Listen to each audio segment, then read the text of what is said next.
got off the plane, and we were very quick in the snow, let me say that. So thank you for being with us. And it's so wonderful that you're here. I love you. And I'm just very, very happy. So hello to everyone who's on this call today. And we're muting you all out, but just know that we're so happy that you're with us. I just want to read a short bio of Sadhvi Bhagawati Saraswati if you hadn't been on the previous calls that we've had with her. So Sadhvi Bhagawati Saraswati is a graduate of Stanford University. She came to Parmarth Niketan Ashram in Rishikesh, India from America in 1996. It was then when she took Sannyas Diksha in June 2000 from her master H.H. Puja Swami Chidanand Saraswatiji, marking her pledge to a life of service, renunciation, purity, and devotion. This conference she performs a vast array of service at Parmarth Niketan, as well as teaches meditation and yoga, and travels around the world. She also speaks to audiences across the world on spirituality and Indian culture. And I'm honored to say she is my sister. Absolutely. And I am just so happy that you're with us today, Sadhvi. Me too. And what I wanted to do is spend this time talking about the Yoga Festival, because I would like to, at least the very beginning, if that's okay with you. Sure, anything. And, get people to finally buy that ticket if they haven't already. I don't know if you've noticed, but I've been putting things out on the Yoga Festival, and I think a lot of people are taking notice, but I know they'd love to hear about it from you. Is that okay? Of course. The International Yoga Festival is something which we host at Parmarth Niketan every year. It has become an annual, world-renowned event. But I think, Janet, what's so unusual and so special about it is that you can learn yogasanas on any corner of any city anywhere in the world these days. You can learn pranayama almost anywhere. But the 8 limbs of yoga, as described by Patanjali, actually end, the highest limb is called samadhi, which refers to spiritual bliss, ecstasy, union with the divine. And what's so unusual and so special about our yoga festival, I feel, is that we really do attempt, and I hope succeed, to give everybody not just the 3rd limb, which is asana, and the 4th limb, which is pranayama, but to give everybody an experience of all of the 7 limbs leading up to samadhi, with the prayer and the hope that by the grace of God, being in such a divine and holy environment, that grace of samadhi will come upon people. So their experience here, from what I've seen over the years, is so much more and so much deeper than what people tend to get at a regular yoga conference someplace. Typically in yoga conferences, what people get is wonderful, wonderful exposure to lots of different types of asana. But here, in addition to all of the different types of asana, what they're getting is darshan of so many saints and lectures from them and opportunities to have satsang with them. They're getting the beautiful and holy Ganga Arti. They're getting to be in a place where the sages and the rishis and the saints have come for millennia to do their own meditation here. And, it's almost one of those things where it's a chicken and egg sort of situation. I don't know whether this place is so holy because for thousands and thousands of years saints and rishis have been meditating here, or whether due to the fact that this place was so inherently holy, it has drawn saints and rishis here for thousands of years. But in either case, you've got a place where the air that you breathe, the atmosphere in which you walk, the water that you drink, everything feels sacred. And it really, I believe, has the ability to touch people inside. And that's what people are looking for. I mean, yoga may have begun as simply the antidote to, aerobics. But I think that today people are really looking for something more in yoga. They're not just looking for how can I get limber, how can I get strong, how can I turn myself into a pretzel. But I think that they're really drawn to yoga by some emptiness inside which seems to be truly pervasive and truly epidemic. And the concept of that being filled, the concept of having an anchor, the concept of being grounded in, I don't want to use the word spirituality so much, although it is that, because we try so frequently, to make it something that is open to everybody, and of course it is, and it's not religious, but it is spiritual, and it is something that connects people to the spirit. And no matter how much people try to say yoga is just physical, it's not.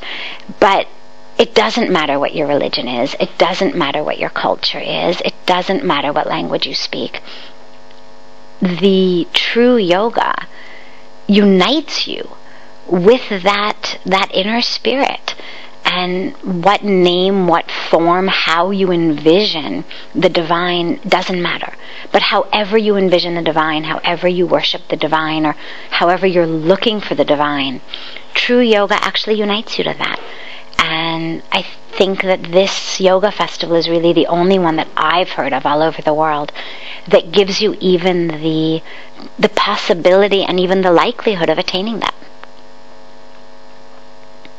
Now, Sadhvi, I've been to a number of yoga festivals, and I will tell you there are a number of distinct differences that I've seen. And one of them is that it's not unheard of to be walking beside a great master at the yoga festival, and or to walk into one of the rooms and be with one of the greatest masters in the world. Can you talk about some of the wonderful revered saints and spiritual masters that will be at the 2011 International Yoga Festival? Sure. Although we keep having more and more who say that they'll be coming, so I'll just give you a brief intro into them. But we have, of course, the president and the spiritual head of Parmarth Niketan, my guru, Pujya Swami Chidanand Saraswatiji. We have His Holiness the Shankaracharya of Banpur Peeth, Swami Divyanand Tirthji. We have Swami Ved Bhartiji. We have Acharya Balkrishnji and maybe Swami Ramdevji as well. We will most likely we are hoping to have Swami Dayanandji as well. He was there last year, and we're hoping that he will be back again this year. So those... Can you say a little bit about each of them? Sure. If that's okay. Yeah, sure, of because course. They're so amazing and they're so unique. It's so hard, though, Janet. To describe a saint via, details of he's from here, he did this, it's like trying to, explain being in love to an 8-year-old who has sworn off girls and says they have the cooties and that he'll never get married, and Swami Yoganandaji. Yes, and he'll be there. Of course, he'll be there. He's 102. Okay, and what I love here's what I was looking for is what I love about Swami Yoganandaji. He's now, how old is he? He'll be 102. Yeah, he'll be 102. 102, and he can put his body into a pretzel. And loves to do it. Happiest, most loving people I have ever met. Yes. And then there's the beautiful Swami Veda Bharataji, who you ask him about almost any aspect of yoga, and he's able to just, from nowhere, just draw this incredible knowledge out of just, his heart. And he's a great scholar. Pujya Swamiji, your master, who, I love Pujya Swamiji, Sadhvi, because what Pujya Swamiji has taught me is inclusivity. And what I mean by that is that never before had I seen where a master would invite all masters of all walks of life, of all traditions to come and join with him.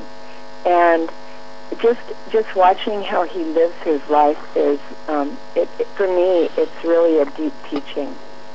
And I can't say enough about his generosity of spirit, how anyone who comes to the ashram and requests some time with Pujya Swamiji, even though he travels all over the world, he has millions of followers, he always treats you as if you're the most important person.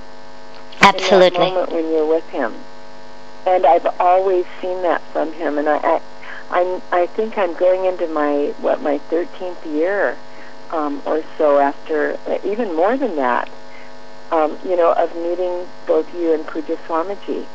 And it's so beautiful just to see how his heart just is able to expand and take in everyone and do that with so much love and so much grace.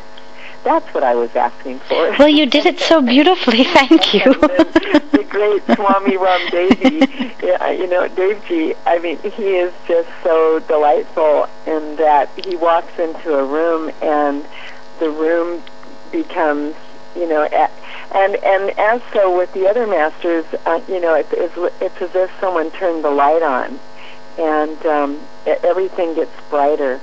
And it's just, it is hard, and I know exactly what you're saying. It's hard you can't say these individual things, and yet there are these little memories big memories that I carry in my heart of being at the yoga festival and sitting on the banks of the Ganges and with all of them and singing our hearts out together. And there is not anywhere in the world, and truly this is really true, there is nowhere in the world that touches that profound feeling level as when all of us together, people from over 30 countries and all of these incredible masters and saints come together and join together as one, sitting on the banks of the Ganges and singing these incredible songs together and just listening to amazing spiritual discourse. For me, every year, Sadhvi, and I know I've told you this many times, it's where I go every year for my, it's just like my deep spiritual rejuvenation program. And, meditation and bhajans are a part of my life. But when I go there, something even deeper always happens. And this is my experience, and only all of the time. And so I hope that's okay that I shared my individuality. It's absolutely wonderful. About these great masters, who I know is, I know that these are just such small little things compared to their hugeness. What I find. Have you, if it's okay, if you would share what your daily routine is these days. Sure.